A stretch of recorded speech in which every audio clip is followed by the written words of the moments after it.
벌써 3월 첫 주입니다. 뭐 한 주 한 주가 참 빨리 지나가는 것 같습니다.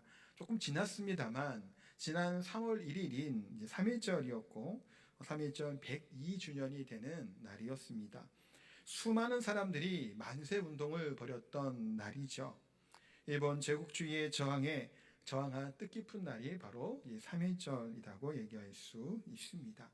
그러면서 뭐 3.1절이 뭐 이렇게 뭐 됐냐 이런 얘기들이 또 하는 사람들도 있지만 이게 의미가 깊죠. 우리가 독립을 한 이유가 어디에 있나요?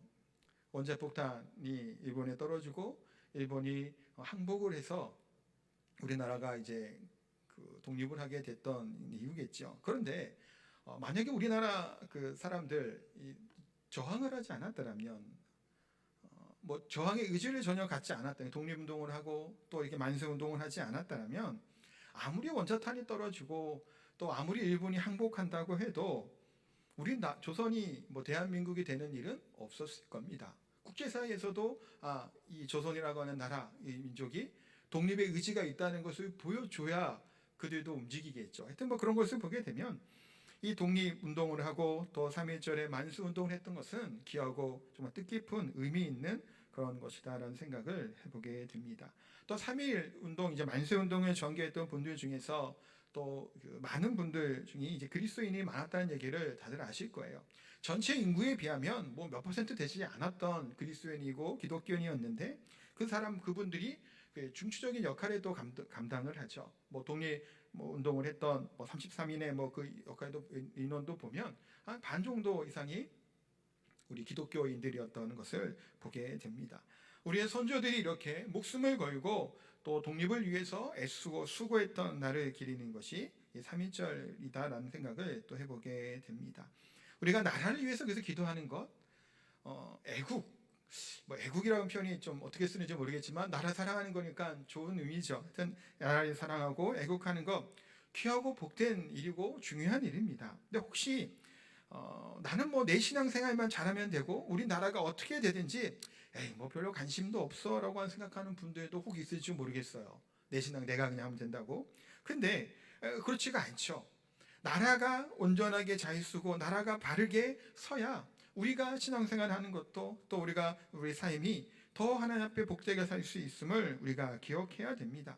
우리는 믿는 그리스도인이나 믿지 않은 불신자들이나 다 대한민국이라고 한 이 배로 치면 이 대한민국호에 함께 타고 가는 사람들이죠. 그러니까 누구 하나 같이 우리가 어찌 보면 같이 움직이는 공동체라는 거라고 얘기할 수 있습니다. 선장이 실수해서 어려움을 당하는 경우들도 있잖아요. 해양 사고들이 일어나는 경우들을 보시면 어떤가요? 탄 사람들이 승객들이 뭔 잘못해서 이렇게 어려움을 겪나요? 아니죠. 선장과 선원들 거기 일하는 사람들의 잘못으로 큰 희생을 치르는 경우들도 우리가 많이 보아봅니다. 얼마 전에 그 제주 앞바다에서도 배가 전복되는 사고가 있었죠. 지난번에 한번 저기 삼양 쪽에 갔는데 배가 왔다 갔다 할 때 수색을 하고 있더라고요. 그런 일들도 누가 잘못한지는 모르겠지만 잘못한 한두 사람의 문제가 아니라 그 배가 전복이 되면 모두가 다 고통을 당하고 어려움을 겪는 것을 봅니다. 만약에 배에 화재가 나게 될 경우 어떤가요? 화재 낸 사람만 어려움을 당하나요? 아니죠. 모두가 다 어려움을 당합니다. 빙하에 배가 부딪히면 어떨까요? 타이타닉 염두에 두고 생각한 건데 빙하에 부딪혀서 무너지게 되고 배가 침몰하죠. 그러면 그 안에 있는 사람들은 다 어떻게 되나요? 죽는 겁니다. 다 어려움과 고통을 당한다라는 것을 우리가 기억해야 됩니다. 그러기에 우리의 신앙인들 또한 나라를 위해서 우리 민족을 위해 기도하는 것은 지극히 당연한 일이다라는 겁니다. 제가 이제 제 아들도 이제 좀 컸으니까 이제 책을 보고 이런저런 질문하며 얘기하는 경우들이 있어요. 역사에 관련된 책을 읽거나 아니면 TV에서 역사 프로그램을 보고 이렇게 보면 그거에 질문을 저한테 해요. 이런저런 질문하고 때로는 책의 내용이나 TV에 나온 내용들 중에 조금 제가 볼 때는 좀 적합하지 않다. 아니면 조금 좀 이렇게 왜곡됐다라는 생각이 있으면 저 설명도 해주기도 하고 이런 의미도 있다라고 하면 다른 관점과 의미에 대한 것들도 좀 이렇게 설명해 주는 경우가 있습니다. 그런데 제 아들이 이런 질문을 저한테 한 적이 있어요. 우리나라는 언제적 힘이 셌냐고. 왜 이런 얘기를 할까요? 역사 내용 중에서 제 아들이 좋아하는 거는 근대예요. 일본 제국주의 그 침략 그때를 좀 관심 있게 보더라고요. 독립운동 관련된 것도 책 좀 보고 하는데 너무 우리나라가 힘이 없는 거예요. 그리고 조선시대 얘기 보면 임진왜란 얘기 이슈가 많이 이슈되는 부분들이 있잖아요. 병자호란 얘기. 그런 것들이 TV에서 나오고 책에서 나오는 거 보고 아니 우리나라는 왜 이렇게 힘이 없고 약하냐는 얘기를 하는 거야. 도대체 언제 좀 강했던 적이 있냐고. 우리나라가 언제 좀 강했나요? 뭐 고구려 시대는 좀 강했을까요? 강개토대왕 때? 모르겠습니다만 하여튼 별로 그렇게 우리나라가 뭐 이렇게 힘이 세다라는 느낌이 들지 않을 때가 참 많습니다. 그러면서 3.1절을 보내면 우리가 기억해야 될 것은 뭘까요? 일본으로부터 우리가 저항했던 의미 있는 날이죠. 그러니까 이 3.1절에 보면 우리가 분노와 그들을 향한 저주를 내뿜어야 되는 것이 맞을까요? 일본에 대한 저주, 분노, 아니면 6월달이 돼서 현충일을 맞이하고 6.25를 보내게 될 때 이 국가기념일을 6월을 보내며 호국 부근에 다니잖아요. 이 반공을 또 외치면서 북한을 미워하고 저주하고 그렇게 우리가 또 6월을 보내야 될까요? 그것은 아니죠. 3.1절에 맞이하고 6월달에 6.25 등등 현충일들을 보내면서 우리가 가져야 될 것은 뭘까요? 저는 제 아들에게 이런 얘기를 합니다. 나가 힘이 없어서 침탈을 당하고 외세의 어려움을 당했기 때문에 힘 있는 나라가 돼야 되지 않겠냐라는 얘기를 그냥 한 적이 있어요. 우리가 어떤 나라가 돼야 될까요? 좀 힘 있는 나라가 돼야 되겠죠. 여기저기에 망언들이 쏟아집니다. 국제사회에서도. 일본도 이상한 헛소리하고 있고 중국도 뭐 이상한 소리들 하고 있고 막 그러죠. 뭐 김치가 지냈거리다 그런 얘기다. 하나 기분도 안 좋잖아요. 이게 뭐 어떻게 하네. 그 일본이든 중국이든 주변 나라들 우리보다 다 강대국들이죠. 그런 나라들에부터 이런 서러움 좀 그렇잖아요. 기분 나쁘게 하는 것들이 당하는 이유들이 다 뭘까요? 우리나라가 더 힘을 길러야 된다는 생각을 한번 또 해보게도 됩니다. 그러면서 우리나라를 위해서 또 우리나라가 굳건하게 서기를 위해서 우리가 기도해야 되겠죠. 이 얘기는 근데 단순히 나라의 힘만을 이야기하는 것은 아니에요. 제가 하고 싶은 얘기는 나라의 힘을 강한 나라가 돼야 되겠지만 우리나라가 어느 방향으로 가야 될까요? 점점점 이 세상의 분위기에 휩쓸려서 가선 나라가 돼서는 안 되겠죠. 여러 가지 기독교 또 성경에 부합되지 않는 법안이나 정책들이 혹시 일어나게 된다면 거기에 대해서 우리가 아픔을 가져야 되겠죠. 그렇지 않은 나라, 하나님이 기뻐하시는 나라, 하나님이 우리의 나라를 통해서 하나님의 나라, 하나님의 선교하는 일에 사용될 만한 기쁘신 나라로 서게 되기를 소망하며 기도하는 것 또한 더 중요하다는 겁니다. 이 땅에 재물이 많고 힘이 군사력이 세고 그것도 중요하겠죠. 강한 나라가 돼야 되니까 좋죠. 그러나 하나님이 기뻐하는 나라, 하나님이 보시기에 쓰시기에 좋은 나라가 되기를 위해서 우리가 더욱더 기도해야 될 줄 압니다. 장성도분, 세상에서 좀 힘들고 어려운 일이 뭐가 있을까요? 그래서 어떤 분은 이런 얘기를 하더라고요. 한 번도 해보지 않은 것을 새롭게 시작할 때 두려움을 느낀다라고 하는 분도 있어요. 뭐 그런 경우 있을 수 있죠. 경험하지 않은 것들 새로 시작하는 것이 이게 쉽지는 않은 일일 겁니다. 사람마다 기준이 다 달라요.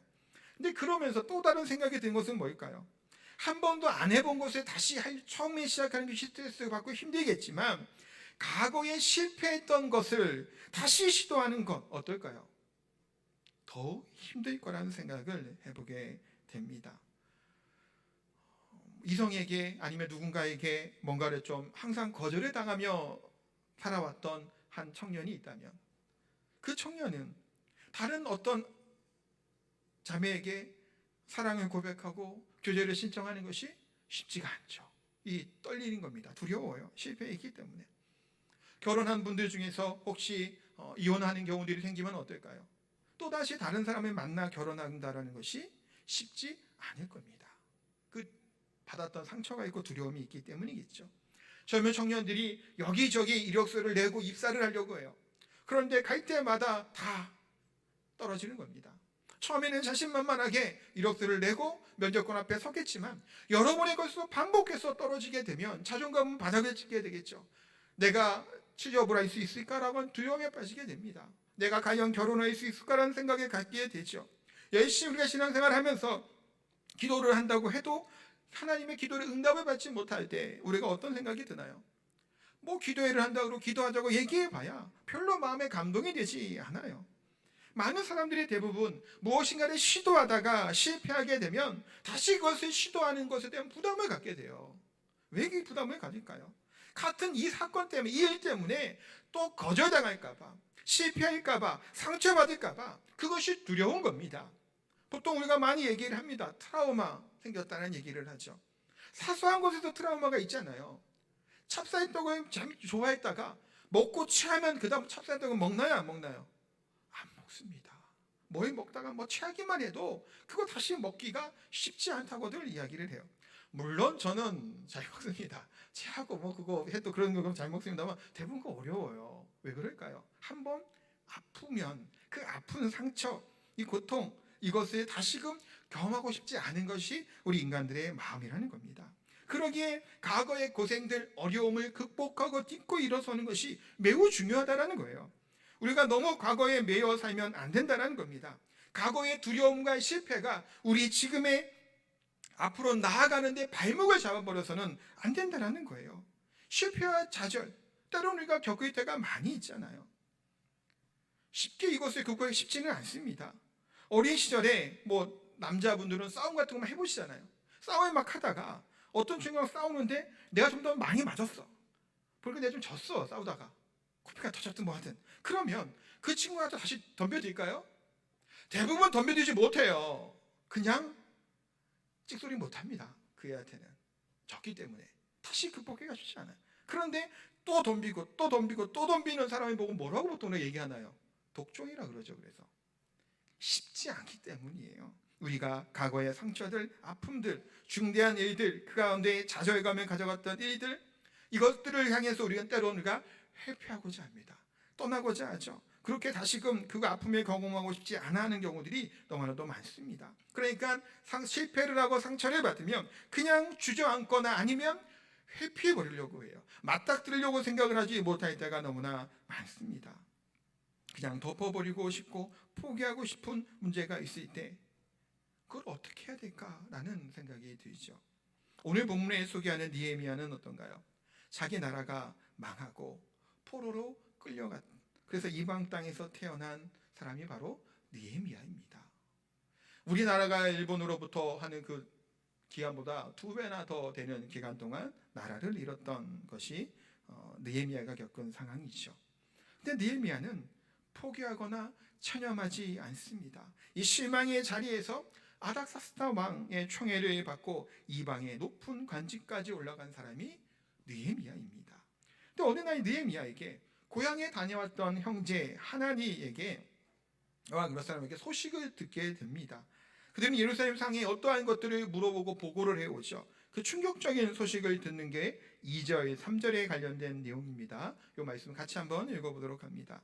너의 형제들 가운데 하나인 하나니가 두어 사람과 함께 유다에서 내게 이르렀기로 그 사로잡힘을 면하고 남아있는 유다와 예루살렘 사람들의 형편을 물은즉 그들이 내게 이르되 사로잡힘을 면하고 남아있는 자들이 그 지방 거기에서 큰 환난을 당하고 능욕을 받으며 예루살렘 성은 허물어지고 성문들은 불탔다 하는지라. 큰 환난과 능욕과 어려움을 겪는다는 소식을 느헤미야가 듣습니다. 큰 환난에 당했다는 것은 뭐 타작기 가리키는 말이다라고도 이야기를 하기도 해요. 그만큼 정말 고난과 어려움이 그들 가운데 있었다는 겁니다. 능욕을 겪고 어려움을 겪었다라고 이들의 보고를 하게 됩니다. 당시 유대학자 요세푸스는 예루살렘 길마다 나이마다 시체가 질비하였다고 얘기할 만큼 어려움을 겪었다라고 역사학자는 이야기를 합니다. 왜 그럴까요? 성벽이 없었기 때문이에요. 주변에 대적들이 많이 있는데 그들이 쳐들어가고 약탈해 가도 대비할 수 있는 그 성벽이 없었던 겁니다. 얼마나 성벽이 중요하나요? 그것이 없었던 거예요. 그런데 이와 같은 얘기를 번번이 듣다마다 어떤 일이 있나요? 더 큰 문제가 있죠. 성벽이 없어서 무너지고 했기 때문에 빼앗기고 어려움도 겪은 것도 문제인데 그들에게는 소망을 잃어버린 게 더 큰 문제라는 겁니다. 실패와 좌절 때문에 더 이상 뭔가 일어날 만한 힘을 갖지 못하는 무기력한 삶을 살고 있는 자기 동족의 얘기를 느헤미야는 듣게 된 거예요. 이처럼 고난 앞에 모든 것을 포기한 사람들, 이들은 먼저는 어떻게 됐나요? 70년여건 동안 바벨론에 포로에 있던 사람들이죠. 포로 귀환을 하게 됩니다. 그래서 수룹바벨을 중심으로 해서 성전을 건축하게 됩니다. 지난번에 우리가 스가랴 말씀 봐서 아시겠죠? 그 내용은 그 배경이에요. 성전에 짓고자 하는. 성전에 지었죠. 이전 성전보다는 볼품 없어지는 모르겠으나 기쁨과 영광 가운데 하나님 앞에 성전을 봉헌하며 감사했습니다. 그리고 나서 성벽을 재건하고 이 도시가 활성화시키려고 했는데 어떻게 됐을까요? 번번이 실패한 겁니다. 성벽을 재건하는 것도 여러 번 시도했음에도 불구하고 계속해서 좌절이 되는 거예요. 분명 실패했던 겁니다. 이것이 반복되니까 뭔 일이 생겼을까요? 더 이상 소망을 품고 더 이상 무엇인가를 하고자 하는 마음들, 그것이 사그러져 버린 거예요. 불타고 없어지고 무너진 것도 중요하지만 마음이 꺾여버리고 더 이상 뭔가를 하고자 하는 마음에 들지 않는 것이 더 힘든 일이었다는 겁니다. 희망이 사라져버리고 소망이 사라져버린 이 예루살렘의 소식을 느헤미야가 들은 겁니다. 더 이상 뭔가를 할 힘도 없는 것이 이 상황이었다고 볼 수 있겠죠. 지금 느헤미야가 바로 그런 소식을 들은 겁니다. 끊임없이 방해 공작이 있고 성벽을 건축하지 못하고 거기에 갖다 살고 있는 이 사람들조차도 수치와 수모를 당한다는 소식을 듣습니다. 그것 때문에 느헤미야는 수일 동안 슬퍼하고 기도하고 있는 것입니다. 당시 느헤미야는 페르시아의 왕 아닥사스다 왕의 신임을 받았던 사람이죠. 그래서 직책이 뭐라고 성경은 기록하고 있나요? 술간원이었다라고 말씀을 합니다. 술간원은 왕에게 술을 이제 드리는 역할을 하는 거예요. 그러니까 그 술에 독이 있는지 없는지 맛보기도 하고 점검하는 사람이 술간원입니다.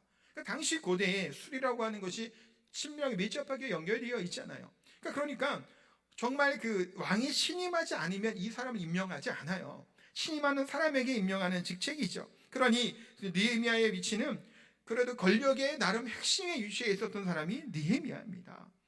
그러니까 직책상으로는 더 높은 사람이 있을지라도 고대에 이런 게 있잖아요. 왕의 지근거리에 가까이 있는 사람에게 뭐가 몰리게 되나요? 힘이 몰리게 마련이죠. 왜냐하면 언제든지 무슨 이야기를 할 수 있는 위치에 있었기 때문이에요. 그런데 보세요. 그는 이민자였죠. 예루살렘에서 태어난 사람이 아니에요. 포로로 끌려간 사람이에요. 근데 이게 출세하기가 쉽지는 않았겠죠. 그런데 페르시아 제국의 높은 직위까지 올라갔습니다. 그 느헤미야 입장에서 보시면 어떨까요? 떠나온 이 조국이, 동포들이, 이 다시 동족들이 어려움이 처하건 있건 말건, 예루살렘 성이 무너지건 말던, 성벽이 불타건 말던, 느헤미야에게 중요한가요? 나는 술관원까지 올라가 있는데 이미 망해버린 나라, 이 나라 백성들 자기 동족이라 하지만 실제 친척도 아니고 가까운 형제도 아니면 굳이 그들이 뭐 어떻게 되든 말든 관심이 가질 필요가 있을까요? 느헤미야에게 큰 영향을 끼칠까요? 그것이? 아니에요. 보통 정치하는 사람들, 뭐 권력이나 좀 권력 맛본 사람들은 어떤가요? 초점은 뭐에 맞추게 되나요? 국회의원들이 계속해서 추구하는 것이 뭐죠? 표를 더 많이 받아야 되잖아요. 재선을 하는 겁니다. 권력을 계속 유지하고 싶은 것이 정치하는 사람들의 마음이에요. 누구나 마찬가지죠. 메은이라도 마찬가지입니다. 술관원이 되었다면 어떻게 하면 왕의 신임을 더 받을 수 있을까? 이 자리를 오래 유지할 수 있을까? 아니면 더 높은 직위에 올라갈 수 있을까? 그것이 관심이지 않을까요? 일본적으로 대부분의 사람들은 별 관계가 없는 사람이잖아요. 근데 느헤미야는 달랐다라는 거예요. 한 1000몇백 킬로 된다고 해요. 수상궁에서부터 예루살렘까지. 그 먼 거리에 떨어 있었던 이 느헤미야. 고국에 대한 소식. 저기 선조들의 고향이겠죠. 느헤미야는 태어난 곳이 예루살렘이 아니에요. 유다도 아닙니다. 이미 잡혀와서 여기서 자라난 140년 정도 지난 후에요. 이건 되게 텀이 길어요. 사실은 금방 망한 다음에 뭐 어떻게 한 것이 아니라 시간이 한참 흐르고 100여 년 정도 지나간 이후에 느헤미야의 상태였다는 겁니다. 그럼에도 불구하고 느헤미야는 어떻게 한 거예요? 통곡하며 울었습니다. 4절 말씀 다시 한번 우리가 읽도록 하겠습니다. 내가 이 말을 듣고 앉아서 울고 수일 동안 슬퍼하며 하늘의 하나님 앞에 금식하며 기도하여. 이 얘기 소식을 듣자마자 느헤미야는 그 자리에 주저앉아 엉엉 우는 겁니다. 그냥 우는 것이 아니죠. 울고 슬퍼하고 금식하며 기도했습니다. 어찌 보면 별로 상관없는 이 소식을 듣고 통곡한 거예요. 제자리에 주저앉은 겁니다. 신약 성경에 보면 바울이라고 하는 사람이 등장을 하죠. 바울 또한 자기 민족을 위해서 애통하며 울었던 사람입니다. 바울을 생각하면 우리는 바울을 어떻게 얘기하나요? 이방인의 사도다라고 얘기를 하죠. 실제로 바울은 복음을 전한 곳곳은 대부분 다 이방 땅에 복음을 전했던 사람이 바로 바울입니다. 그런데 로마서에 보면 바울이 자기 민족을 향한, 자기 동족을 향한 어떤 마음을 가지고 있는지 나오는 구절이 있습니다. 로마서 9장 1절 말씀을 같이 우리 한번 읽어보도록 하겠습니다. 내가 그리스도 안에서 참말을 하고 거짓말을 아니하노라. 나에게 큰 근심이 있는 것과 마음에 그치지 않는 고통이 있는 것을 내 양심이 성령 안에서 나와 더불어 증거하노라. 고통이 있다는 겁니다. 왜 바울이 고통이 있다고 얘기할까요? 내 형제, 내 고륙, 내 친척이 뭐 하는 거야? 예수님을 믿지 않는 겁니다. 나는 지금 이방인들에게 복음을 막 증거하고 있는데 내 민족 동족들은 예수님을 안 믿는 거예요. 그것이 지금 괴롭다라는 겁니다. 고통스럽다라는 거예요. 근심이 깊어져 고통스러울 만큼 바울은 이 안타까움에 절규를 하고 있습니다. 3절에는 어떻게 말씀하고 고백하냐 하면 3절에도 한번 읽을게요. 나의 형제 곧 고륙의 친척을 위하여 내 자신이 저주를 받아 그리스도에게서 끊어질지라도 원하는 바로라. 저주를 받아 그리스도에게서 끊어질지언정 뭘 원하는 거예요? 내 동족이, 내 민족이, 내 형제가 예수 그리스도를 믿기를 바란다라는 겁니다. 여기서 저주라고 하는 말은 헬라어로 아나데마라고 하는 말인데 십자가 형벌을 받는 것이 저주받은 형벌이기도 해요. 하나님과 끊어지는 관계. 또 구약의 여리고성이 무너지게 될 때 하나님 말씀하시죠. 다시 이것을 재건하고자 하는 자에게는 저주가 있을 것이다. 하는 이 저주라는 말입니다. 바울은 지금 자기의 사랑하는 형제를 위해서 하나님 앞에 목숨을 걸고 기도하고 있는 이 심정으로 나아가는 겁니다. 내가 저주를 받아서 그리스도에게서 끊어질지언정, 끊어지진 않지만 끊어질다 할지라도 나의 형제가, 내 친척이 구원을 받을 수 있고 예수 그리스도를 믿을 수만 있다면 여한이 없다라는 거예요. 이것이 가장 큰 소망이다라고 말씀하고 있습니다. 내 몸을 불살라 내어줄 것 같은 마음으로 동족들을 향해, 자기 민족을 향해 그들을 위해 기도하는 것이 바울의 기도의 내용입니다. 바울이 왜 이렇게까지 기도를 할까요? 왜 이런 마음으로 로마서를 기록하고 있을까요? 바울과 유대인의 관계는 어땠을까요? 이렇게 막 절절하게 가슴이 미어지며 기도할 만한 관계였을까요? 바울과 유대인들이? 아니에요. 바울이 복음을 전하고 선교 활동을 할 때 가장 박해를 하고 문제를 일으킨 사람들이 유대인입니다. 그들이 바울을 너무나도 많이 괴롭혔어요. 쉬지 않고 박해를 했습니다. 우리 큐티 지난 한 주간 하시면 내용 나오잖아요. 쫓아다니면서 박해를 하는 거예요. 쫓아다니면서. 돌로 친 사람이 누구예요? 유대인들입니다. 태장을 때린 사람들, 재판을 바치는 사람들, 감옥에 가두는 것들, 동족들이 앞장서서 바울을 괴롭히는 거예요. 복음을 전하지 못하게 하는 겁니다. 쫓아다니면서 그래요. 쫓아다니면서. 이 심정이 어떨까요? 예루살렘 내에 마지막에 잡혀가게 될 때 누가 그것을 모의하나요? 유대인들이에요. 누가 암살하려고 자객들을 보내나요? 유대인들이에요. 로마가 바울을 박해한 게 아니에요. 유대인들이, 동족들이 바울을 끊임없이 박해합니다. 사도행전에 보면 계속해서 바울이 힘들게 한 사람들은 동족이라고 얘기하는 이 사람들입니다. 근데 바울은 어떻게 이렇게 자기를 미워하는 사람을 위해 기도할 수 있을까요? 그것도 내 하나뿐인 생명을 바칠 만큼 내가 하나님 앞에 그렇게 기도하는 간절한 마음으로 나아갈 수 있을까요? 미워할 수밖에 없는 사람이죠. 그럼에도 불구하고 그런데 바울은 미워하지 않았습니다. 자신의 핍박할수록, 견디지 못하게 박해하고 고난에 빠뜨릴수록 오히려 바울은 자기 동족을 긍휼히 여겼어요. 그들을 불쌍히 여겼습니다. 더욱 간절히 하나님께 간청했다는 겁니다. 누구처럼? 예수님처럼. 예수님께서 십자가에 못 박혀 돌아가실 때 비난과 수난과 수치를 당하셨죠. 그럴 때 예수님께서 십자가에서 뭐라고 말씀하시나요? 저들의 죄를 용서하여 주시옵소서. 자기가 하는 일은 모른다는 겁니다. 그 어리석음을 안타깝게 예수님은 기도하셨죠. 스데반 기도도 마찬가지였잖아요. 똑같은 기도를 합니다. 바울도 마찬가지 심정이에요. 하나님의 마음을 가지고 자기 동족들을 위에서 기도하고 했던 것이 바로 바울입니다. 느헤미야도 마찬가지죠. 멀리 떨어져 있는 천 몇백 킬로 된다고 했잖아요. 그 먼 거리에 있었던 이 자기 민족의 아픔을 듣고 찢어지는 마음으로 오늘 본문은 기도하고 있습니다. 아까도 말씀드렸지만 느헤미야의 고향도 아니에요. 선조들 아버지의 고향, 할아버지의 고향이겠죠. 예루살렘에 한 번도 아마 못 갔을 겁니다. 먼데 어떻게 가보겠까요? 거기 지금이야 금방 가죠, 미국도. 근데 그 당시에 고대 그 먼 거리를 가기가 쉽지가 않죠. 그런데 그 고통들을 느헤미야는 외면하지 않습니다. 사랑하는 조국과 민족들을 위해, 고통당하는 동포들을 위해 수일 동안 울며 그들을 위해 슬퍼하며 기도합니다. 왜 이렇게 기도할까요? 성벽에 불탔기 때문에, 해파됐기 때문에.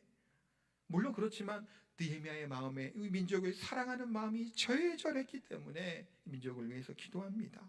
또한 이들이 지금 절망하고 좌절 가운데 낙심하고 있다는 소식을 들으니 얼마나 가슴이 미어졌을까요? 오늘 본문의 내용을 보면 알겠지만 느헤미야가 이렇게 수관원도 되고 승승장구하고 나름대로 고위직에 오를 때까지 어땠을까요? 예루살렘에 대해서, 유다에 대한 관심을 치밀하게 가지고 있었던 것을 보게 되죠. 소식을 주고받고 듣는 거예요. 그만큼 기도하며 응원했을 겁니다. 다시금 성벽이 재건되어지고 예루살렘이 제대로 된 나라처럼 세워지게 되기를 느헤미야는 기대하고 기도했을 겁니다. 그런데 들리는 소식은 뭐예요? 비참한 소리를 들은 거예요. 그것을 견딜 수 없었습니다. 사랑하는 성도 여러분, 꿈을 잃은 사람들, 포기하는 사람들, 절망 가운데 있고 좌절까지 있는 사람들, 아무것도 할 수 없습니다. 그러면 마음이 꺾이고 소망이 꺾이면 할 수 있는 게 없지요. 난치병에 걸리고 어려움에 있는 싸우는 분들 중에 보면 어떤가요? 잘 견뎌내다가도 갑자기 약화되는 경우들이 있습니다. 그 중에 하나는 뭘까요? 희망을 꺾이고 소망이 꺾이게 될 때 그런 경우들도 많아요. 근데 어려운 가운데 있어도 끝까지 소망을 닫고 하나님의 은혜를 기도하면 또 극복하는 사람들도 있는 것을 보게 됩니다. 우리는 어떻게 해야 될까요? 대나무 중에 최고로 치는 것이 모죽이라는 것이 있다고 합니다. 모죽을 씨를 뿌리면 한 5년 정도 시간 동안 물을 주고 가꾸고 해도 싹도 나지 않는다고 해요. 근데 5년 정도, 2년에서 5년이라고 또 나오기도 하던데, 그 정도 지나면 죽순이 이렇게 손가락만 게 쭉 올라온다고 해요. 그것이 올라오고 난 다음에 성장기인 4월 달쯤에 되면 갑자기 하루에 70에서 80cm까지 쑥쑥 커 오른다고 해요. 그래서 30m까지 자라나는 이 대나무라고 합니다. 그러면 그 대나무가 씨를 뿌려서 5년 동안 뭐 하고 있었을까? 그 궁금했던 학자가 땅을 막 파보니까 어떻게 됐을까요? 아래로 뿌리를 계속 내렸던 거예요. 한 5년 정도의 시간 동안 밑에 내실을 다지는 시간이 필요했다는 겁니다. 5년간 숨죽이며 그렇게 뿌리를 내렸다가 이제 그것이 된 이후에 자라나게 되고, 그 다음부터는 7, 80년 하루에 쑥쑥 커서 그 높이 30m 정도 되는 키까지 자라나는 것이 바로 모죽이라고 합니다. 근데 물을 끓일 때도 보면 비슷하죠. 먼지에 물이 끓나요? 100도가 돼야 끓습니다. 그런데 한 60도 정도만 돼도 우리 화상 입어요. 얼마나 뜨거운가요? 한 40몇 도만 돼도 뜨겁잖아요. 그런데 100도가 되기까지 그 시간이 필요해요. 100도가 돼야 그때부터 끓기 시작한다는 겁니다. 많은 사람들이 쉽게 포기하는 경우들이 너무나도 많아요. 중간에 포기해버립니다. 성공한 사람들의 특징 중에 하나는 뭐라고 얘기를 하나요? 포기하지 않는다는 거예요. 실패와 고생에 거듭해도 성공의 날을 기대하며 긍정적으로 계속해서 내실을 다지는 시간을 갖는 것을 보게 됩니다. 지금 참 어려운 시기를 우리가 보내고 있죠. 코로나가 지금 1년 이상쯤 되고 있습니다. 경제적으로 너무나도 힘든 시대를 살아갑니다. 다들 어렵다고 하죠. 만나지를 못하고 대면하지 못하고 뭔가를 하지를 못하잖아요. 우리 교회도 이렇게 다시 좀 모이기 시작한 것도 얼마 안 됐잖아요. 이러다 보니 경제적으로 힘든 것이 너무나 많을 겁니다. 제자리 걸음인 것 같고 오히려 마이너스가 되는 경우도 너무나 많이 있죠. 그러나 모죽을 기억하시기 바랍니다. 보이지 않는 것 같고 아닌 것 같으나 그러나 그 인내의 시간을 견디어낼 때 자라나는 것을 보게 되죠. 어떤 한 사람의 이야기를 잠깐 드리고 이제 마무리를 하도록 하겠습니다. 어떤 한 남자분이 청년이 젊은이가 있었습니다. 젊어서 여러 장사도 하고 식당도 운영해서 돈을 벌기도 하고 실패하기도 했다고 합니다. 그렇게 하다가 나중에 사업이 실패해서 빈털터리가 된 겁니다. 뭐 이제 사업 문제 때문에 감옥에도 이제 갔다 왔다고 합니다. 아내도 자녀들도 그를 떠나게 되고 혼자 살며 그 구제금, 극빈자 구제금으로 살게 됐던 한 미국 사람이에요. 나이가 한 65세쯤 될 때까지 그렇게 살아갔습니다. 그러다가 이분이 찬송가 소리를 듣게 됩니다. 주 날개 민 내가 평안히 쉬네 밤 깊고 비바람 몰아쳐도. 물론 영어였겠죠. 미국 사람이니까. 이 얘기를 들은 겁니다. 이분 원래 이제 모태신앙이었고 장로교에서 신앙했던 사람이에요. 다시 마음이 뜨거워지기 시작했답니다. 신앙생활을 다시 하려고 마음 먹고 신앙생활을 하게 됩니다. 이분이 나중에 하나님의 소망을 주셨다라고 고백을 했다라는 거야. 이제 사업 계획을 가지고 나이가 들었지만 여기저기 투자자를 찾아간 거예요. 그냥 자기가 갖고 있는 사업이 했던 일이 아깝잖아요. 괜찮은 거예요. 그래서 투자자를 찾아다니는데 다 실패를 했던 겁니다. 한 사람, 두 사람 계속 만나 10사람 만나도 안 되는 거예요. 이분이 1008명까지 만났답니다. 대단하죠. 그렇게 포기 안 하는 것도. 근데 다 거절한 거예요. 투자를 찾을 수가 없이 몇 년이 흘렀습니다. 그러더니 결국 이분이 1009번째 만에 투자자를 만나게 된 겁니다. 그래서 작은 평수에 장사를 시작하게 되었던 이 일이 미 전역으로 퍼지게 됩니다. 그동안 오랫동안 실패했던 이런 삶을 살아왔던 이 사람이 회복의 기쁨을 맛보게 되었다는 겁니다. 이 사람은 누굴까요? KFC, 우리 켄터키 프라이드 치킨 있죠? 그 할아버지 이야기래요. 커널 샌더슨이라고 하는 사람의 이야기입니다. 이분이 한 10번 정도 시도하다가 그냥 포기했으면 KFC는 없었겠죠. 아니 1008번까지 했다가 직전에 그만뒀어도 그런 영광을 얻지는 못했을 겁니다. 근데 끝까지 포기하지 않고 또 이분의 고백처럼 하나님이 소망을 주시고 하나님 주신 말씀을 의지하면서 그렇게 힘을 내서 투자를 찾아다녔다라는 고백을 하는 것을 들었습니다. 지금 느헤미야의 문제는 어떤가요? 조국의 문제를 해결해 달라고 위해서 뭐 하고 있나요? 하나님께 기도합니다. 5절 말씀 한번 다시 볼까요? 같이 읽겠습니다. 이르되 하늘의 하나님 여호와 하고 두려우신 하나님이여 주를 사랑하고 주의 계명을 지키는 자에게 언약을 지키시며 긍휼을 베푸시는 주여 간구하나이다. 느헤미야는 지금 기도합니다. 현실적으로 볼 때 자기에게 가장 이득을 주고 직접적인 영향을 끼칠 수 있는 사람은 누군가요? 아닥사스다 왕이죠. 그 왕한테 바로 나아가지 않습니다. 문제의 해결은 그 왕에게 있다라고 여긴 것이 아니에요. 느헤미야는 문제의 해결은 누구로부터 온다는 걸까요? 하나님으로부터 온다는 사실을 확신해 가지고 느헤미야는 기도했던 겁니다. 총애를 받는 신하연이 내가 말 좀 잘하면 왕이 들어주겠다라는 생각할 수 있죠. 그런 위치에도 있었습니다. 아까도 말씀드렸지만 왕이 먹는 음식을 간장한다라는 것은 그만큼 신임하지 않으면 그 위치에 세우지는 못해요. 얼마나 많은 사람들이 독살의 위험에 받고 살아갈까요, 왕들이. 그런데 그 위치에 올라갔다는 얘기는 왕이 기본적으로 느헤미야를 신임하고 믿어준단 말이에요. 그러니 왕한테 잘 가서 얘기하면 얼마든지 금방 들어줄 것 같으나 느헤미야는 그렇게 하지 않았습니다. 먼저 하나님께 기도한 겁니다. 하나님께 도움을 구했던 거예요. 현실적으로는 아닥사스다 왕의 문제가 해결의 키가 있는 것 같으나 그러나 느헤미야가 생각할 때는 문제의 해결의 열쇠는 어디에 있다는 거예요. 아닥사스다 왕이 아닌 하나님께 있다는 사실을 느헤미야는 믿었던 거예요. 그러니 끊임없이 뭐 했던 겁니까? 기도한 거예요. 오랜 시간 동안 기도하며 하나님이 허락하시고 하나님이 상황을 열어주실 때까지 기다렸다는 거예요. 사람을 움직이시는 분이 누구라는 거예요? 하나님이라는 것을 느헤미야는 믿었습니다. 느헤미야는 그래서 왕에게 먼저 허락을 구하지 않고 하나님께 기도합니다. 11절 중간에 보면 이런 말씀이 있죠. 이 사람들 앞에서 은혜를 입게 하옵소서. 이 사람들 앞에서 은혜를 입어서 하나님이 그들의 마음을 바꾸어주고 그 환경을 열어달라고 하나님께 느헤미야는 기도했던 겁니다. 앞에 수없이 많은 사람들이 시도했던 것이 뭐예요? 계속 실패했던 무너졌잖아요. 그러니 이 왕으로부터 신의 은혜를 받아야 될 것이고 이 여건들이 열려지고 해결되기를 위해서 느헤미야는 계속해서 기도했던 겁니다. 기도에 따른 그는 궁극적으로 하나님을 신뢰하는 것을 볼 수 있습니다. 사랑하는 성도 여러분, 우리 모두가 힘든 시기를 겪고 있습니다. 참 어렵죠, 많이들. 이 어려운 시기에 우리가 좌절에 빠져서는 안 됩니다. 낙심해서는 안 돼요. 마음이 꺾이면 우리는 더 이상 뭔가를 할 수 있는 힘을 잃어버립니다. 그러나 소망의 주님 앞에 우리가 나아가게 되기를 소망합니다. 무너진 터 위에, 성벽 위에 다시금 예루살렘의 성벽이 지어진 것처럼 우리 가운데 이와 같은 마음으로 다시금 힘을 내시기를 소망합니다. 우리가 나라를 위해서도 기도해야 되겠죠. 나라와 민족을 위해 온전히 서야 됩니다. 단순히 아까도 했지만 부강하게 되고 더 GDP가 올라가는 나라만 꿈꾸는 것이 아니에요. 우리가 하나님이 기뻐하신 나라로 세워지게 되기를 위해서 우리가 기도해야 됩니다.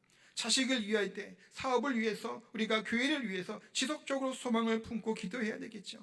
혼란스러운 이 시대 가운데 나라를 위해서도 기도하시고 소망의 주님께서 이 좌절과 실패로부터 소망으로 인도하신다는 그 믿음을 가지고 나아갈 수 있는 저 우리 성도님 되시기를 예수님의 이름으로 축복하고 기도합니다.